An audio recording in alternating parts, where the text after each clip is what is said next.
وہ اچانک آگے بڑھی اور اس نے سعدیہ کے بڑے بیٹے کے منہ پر ایک زوردار تھپڑ لگا دیا، جس نے ہاتھوں میں 2 انڈے لے رکھے تھے اور وہ اپنی بہن کو مارنے لگا تھا۔ بچے نے پہلے تو حیرت سے مامی کو دیکھا، خود رمشا کو بھی احساس ہوا کہ اس نے کتنی غلطی کر دی ہے، مگر جب تک وہ سنبھلتی بات ہاتھ سے نکل چکی تھی۔ سعدیہ کا بیٹا حلق پھاڑ کر چلایا۔ وہ اپنی ماں کے پاس دوڑ کر گیا، امی ممانی جان نے مجھے مارا ہے، مجھے بھوک لگی تھی، میں فریج سے انڈا نکال رہا تھا، مامی نے مجھے مارا اور بولا کہ انڈے تم لوگوں کے لیے نہیں رکھے۔ سعدیہ کا بیٹا ماں کی طرح صاف جھوٹ بولتے ہوئے اسے کہہ رہا تھا۔ رمشا سناٹے میں آ گئی۔ سعدیہ نے بچے کو چپ کراتے ہوئے خونخوار نگاہوں سے اٹھ کر رمشا کو دیکھا۔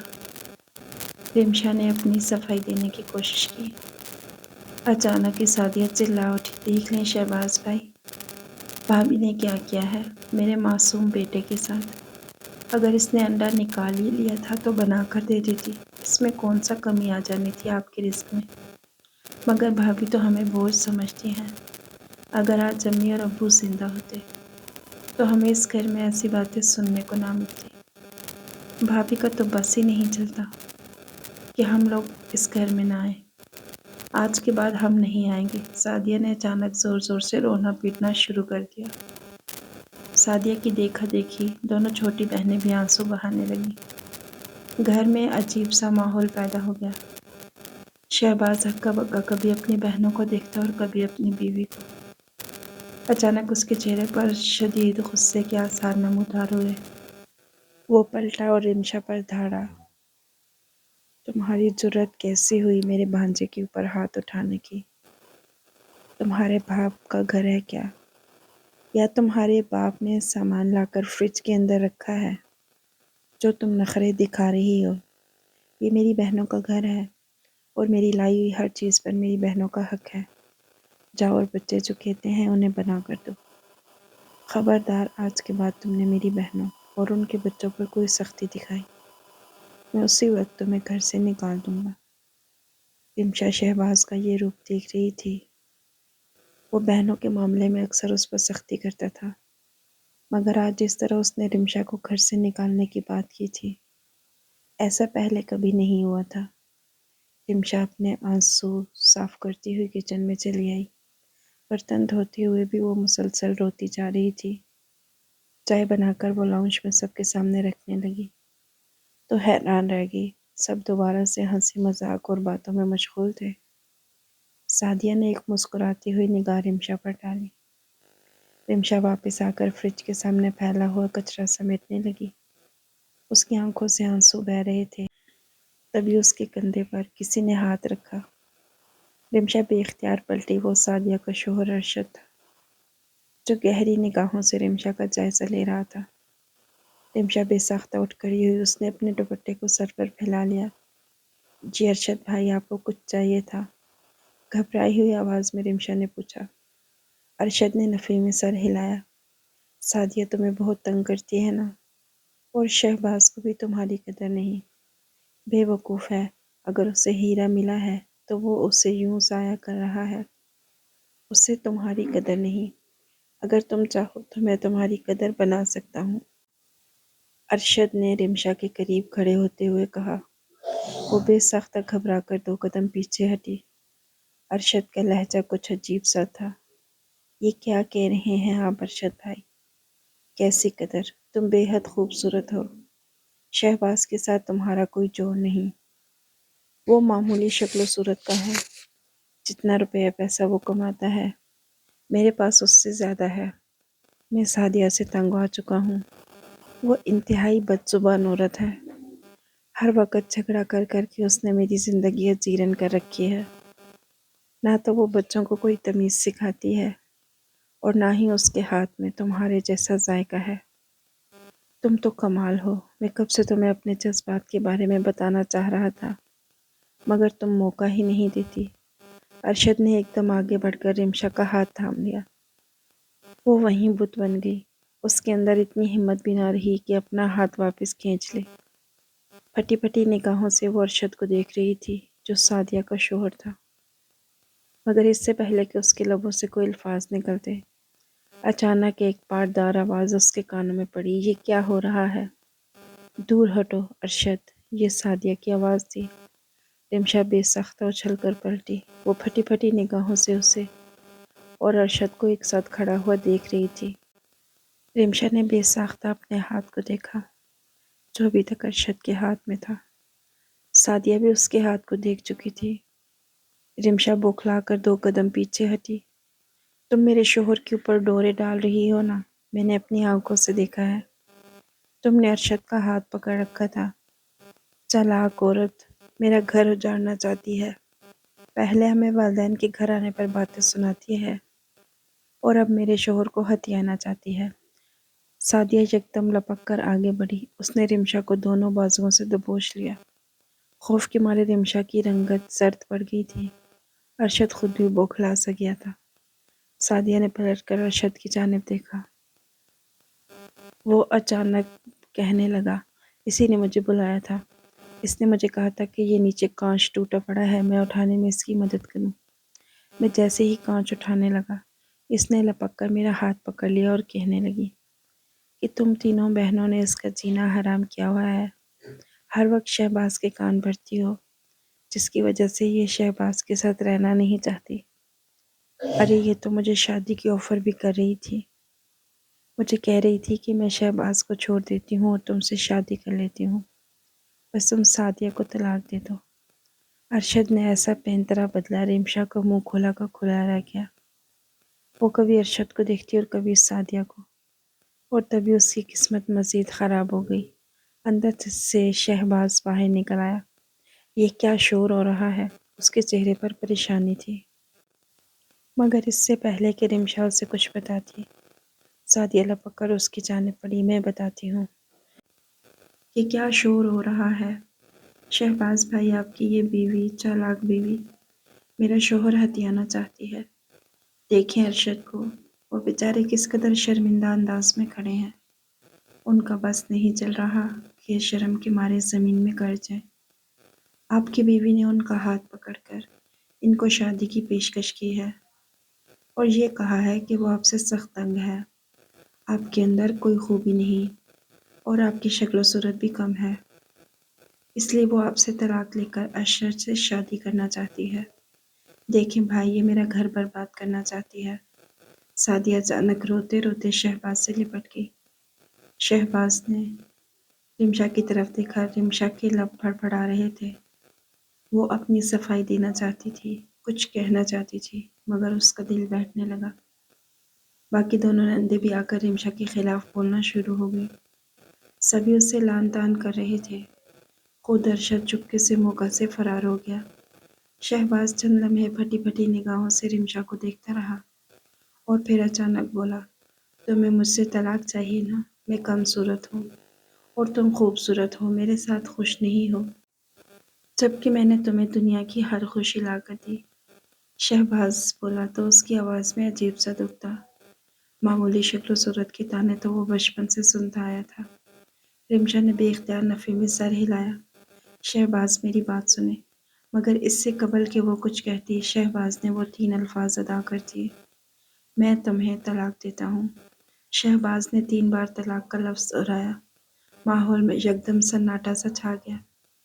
رمشا پھٹی پھٹی نگاہوں سے شہباز کو دیکھنے لگی، جو اسے طلاق دینے کے بعد اب خود بھر بھری سی مٹی کے ڈھیر کی طرح لڑکھڑاتا ہوا کمرے سے باہر نکل گیا۔ رمشا کی تینوں نندیں سامنے کھڑی تھیں۔ ان کے چہرے پر حیرت انگیز طور پر کچھ دن پہلے والے واقعے کا کوئی اثر نہیں تھا۔ سعدیہ مطمئن انداز میں اپنے جھوٹے آنسو صاف کر رہی تھی۔ چلو رمشا بی بی، بھائی نے تمہیں طلاق دے دی ہے، اب تمہارا قصہ ختم۔ اپنا سامان سمیٹو اور نکلو ہماری زندگی سے۔ بڑی آئی تھی میرے ماں باپ کے گھر پر قبضہ کرنے والی۔ سعدیہ نے نفرت بھری نگاہ رمشا پر ڈالی۔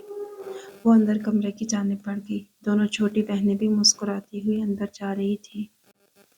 رمشا بالکل خاموش کھڑی اپنے گھر کو اجڑتا ہوا دیکھ رہی تھی، اور اب جب اسے سمجھ آئی کہ ہوا کیا ہے تو وہ اچانک زمین پر بیٹھ کر پھوٹ پھوٹ کر رونے لگی۔ نہ جانے وہ کتنی دیر تک روتی رہی۔ مگر آخر کتنی دیر تک وہ یہاں رہ سکتی تھی؟ وہ خاموشی سے اندر گئی، ایک چھوٹے سے بیگ میں کچھ سامان ڈالا، اپنے چند کپڑے رکھے، بیگ اٹھایا اور باہر نکل آئی۔ اس نے ایک زخمی نگاہ پلٹ کر وہاں ڈالی جہاں شہباز گیا تھا۔ ماں باپ سر پر تھے نہیں، نہ کوئی بہن بھائی تھا۔ رمشا تھکے تھکے قدموں سے ایک جانب کو چلتی رہی۔ اسے کوئی ٹھکانہ نہیں مل رہا تھا۔ رات گہری ہو رہی تھی۔ وہ کس کے گھر میں پناہ لیتی؟ نہ جانے وہ کتنی دیر تک یوں ہی چلتی رہی۔ وہ شہری آبادی سے کچی آبادی میں نکل آئی، جہاں اس کی نظر ایک جھونپڑی پر پڑی جس کے اندر کوئی نہیں تھا۔ رمشا خاموشی سے جھونپڑی میں داخل ہوگی۔ وہاں ایک بوڑھی عورت چارپائی پر لیٹی تھی، شاید اس کے آگے پیچھے اور کوئی نہیں تھا۔ رمشا نے خاموشی سے اس بوڑھی عورت کو اپنی ماں تصور کر لیا اور اس جھونپڑی کو اپنا گھر، اور وہ خاموشی سے وہیں زندگی گزارنے لگی۔ چند روز بعد ہی بوڑھی عورت کا انتقال ہو گیا۔ اب صرف رمشا ہی تھی جو اس جھونپڑی میں رہتی تھی، آس پاس کے چند گھروں میں کام کر کے اتنے پیسے کما لیتی کہ اس کی گزر بسر ہو جاتی۔ دن مہینوں میں بدل رہے تھے۔ وہ رات کی تنہائی میں اپنے پیٹ پر ہاتھ رکھ کر رو پڑتی۔ وہ شہباز کے بچے کو جنم دینے والی تھی، اور یہ بات شہباز نہیں جانتا تھا۔ اس نے اتنی بڑی خوشی کی خبر سنے بغیر ہی رمشا کو اپنے گھر سے نکال دیا تھا۔ رمشا کی طبیعت اب بہت زیادہ خراب رہنے لگی تھی۔ اگر اس کے سر پر کوئی ہوتا تو وہ اس کا خیال رکھتا۔ وہ بیچاری جیسے تیسے گھروں کا کام کر کے چند پیسے لے آتی۔ یوں ہی 7 مہینے اور گزر گئے۔ پچھلے کچھ دنوں سے رمشا کی طبیعت کچھ زیادہ ہی خراب تھی۔ وہ کام پر بھی نہ جا سکی تھی۔ یوں ہی اپنی ٹوٹی پھوٹی چارپائی پر لیٹی وہ آنسو بہا رہی تھی، جب اچانک اسے اپنے پیٹ کے نچلے حصے میں درد کی ایک شدید لہر محسوس ہوئی۔ اسے اندازہ تھا کہ بچے کی پیدائش کا وقت قریب ہوگا۔ وہ گرتی پڑتی اپنی مالکن کے پاس جا پہنچی جس کے گھر وہ کام کرتی تھی۔ مالکن خدا ترس عورت تھی۔ اس نے رمشا کی یہ حالت دیکھی تو فوراً اپنے ڈرائیور کے ساتھ اسے ہاسپٹل لے گئی، انتہائی درد اور تکلیف سے تڑپتے ہوئے۔ رمشا نے ایک پیاری سی بیٹی کو جنم دیا۔ بیٹی کو گود میں لیتے ہی رمشا پھوٹ پھوٹ کر رو دی۔ وہ کیسی بد نصیب اولاد تھی جس کے باپ نے اس کی شکل دیکھے بغیر ہی اسے اپنی زندگی سے نکال دیا تھا۔ ہسپتال سرکاری تھا۔ ہسپتال والوں نے 2 روز بعد ہی رمشا کو بیڈ خالی کرنے کا کہہ دیا۔ خاموشی سے اپنی بچی کو اٹھائے لرزتی ٹانگوں کے ساتھ وہ اپنی جھونپڑی میں واپس آ گئی۔ شدید نکاہت اور کمزوری تھی۔ کھانے پینے کے لیے رمشا کے پاس کچھ نہ تھا۔ وہ پوری رات شدید خوف کا شکار رہتی کہ کہیں جھونپڑی کے کچے دروازے سے کوئی اندر داخل نہ ہو جائے، مگر اپنی بچی کو دیکھتے ہی وہ ساری پریشانیاں بھول جاتی تھی۔ وہ کبھی کبھی اپنی بچی سے باتیں کرتی اور اسے بتاتی کہ کس طرح اس کی نندوں نے اس کا گھر اجاڑا تھا۔ رفتہ رفتہ اس کی بیٹی بڑی ہونے لگی۔ دوسری جانب شہباز کے گھر کا عجیب حال تھا۔ بہنیں اس کا گھر اجاڑ کر خود اپنے گھروں کی ہو گئیں، مگر شہباز کی زندگی اجیرن ہو گئی۔ وہ دن رات صدمے میں رہتا۔ اسے یقین ہی نہ آتا کہ رمشا نے اسے کس طرح سے دھوکہ دیا، مگر جب وہ ارشد کے ہاتھوں میں رمشا کے ہاتھ والا منظر یاد کرتا تو اس کے رونگٹے کھڑے ہو جاتے۔ اس کے گھر میں گرد کی تہ جمنے لگی۔ کھانے پینے کے لیے شہباز کو ہوٹلوں کا محتاج ہونا پڑا۔ بہنوں کے گھر چلا جاتا تو وہ خوب پیار کرتی، میٹھی میٹھی باتیں کرتی، مگر نہ جانے کیوں اس روز ان کے گھر میں کچھ پکا ہی نہ ہوتا۔ باہر سے کچھ بھی الٹا سیدھا لا کر شہباز کے آگے رکھ دیا جاتا۔ باہر کے کھانے کھا کر شہباز کا معدہ خراب ہونے لگا۔ تنگ آ کر اس نے اپنی بڑی بہن سے کہا کہ وہ دوسری شادی کرنا چاہتا ہے تاکہ کم از کم کوئی اس کا گھر سنبھالنے والا تو ہو۔ آفس کے پہننے کے لیے اس کے کپڑے تک نہ ہوتے تھے۔ وہ گھر جو رمشا کی موجودگی میں ہر وقت صاف ستھرا اور چمکتا رہتا تھا، اب اس میں چاروں طرف گندگی بکھری رہتی۔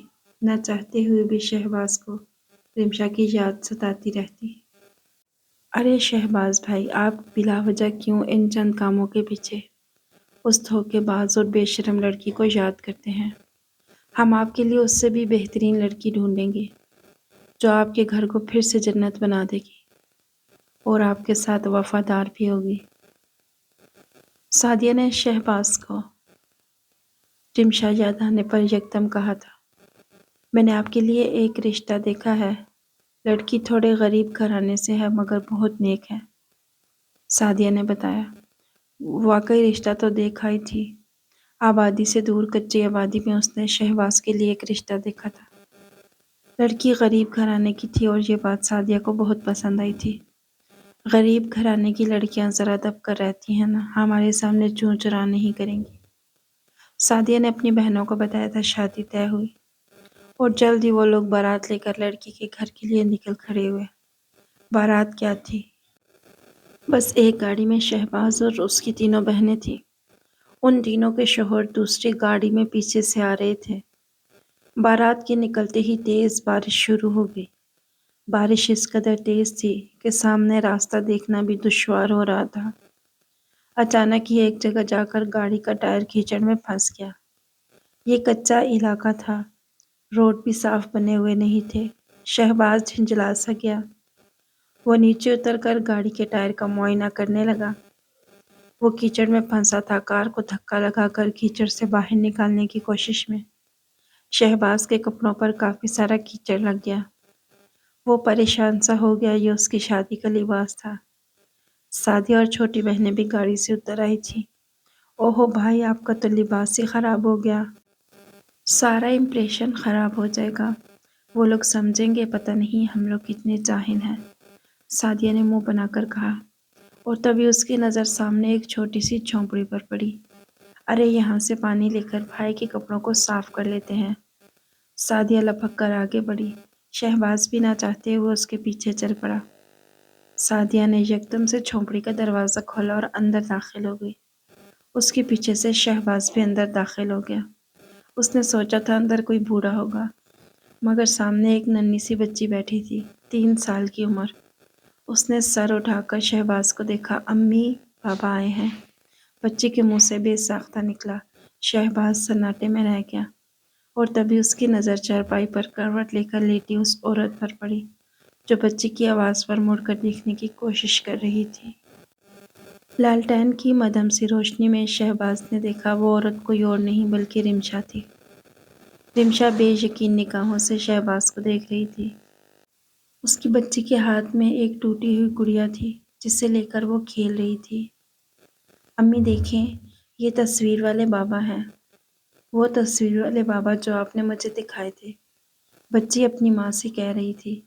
شہباز نے بہکی نگاہوں سے رمشا کی جانب دیکھا۔ رمشا نے لپک کر اپنی بیٹی کو گود میں لے لیا۔ اب کیوں آئے ہیں یہاں؟ کیا میری بیٹی کو بھی مجھ سے چھیننے آئے ہو؟ میرے پاس اور کوئی نہیں۔ آپ نے مجھے گھر سے نکال دیا تھا، تب میں 2 ماہ کی حاملہ تھی۔ کیا باپ میری بیٹی کو چھیننے آ گئے ہیں؟ رمشا کی آنکھوں سے آنسو بہنے لگے۔ سعدیہ ہکا بکا یہ سب دیکھ رہی تھی۔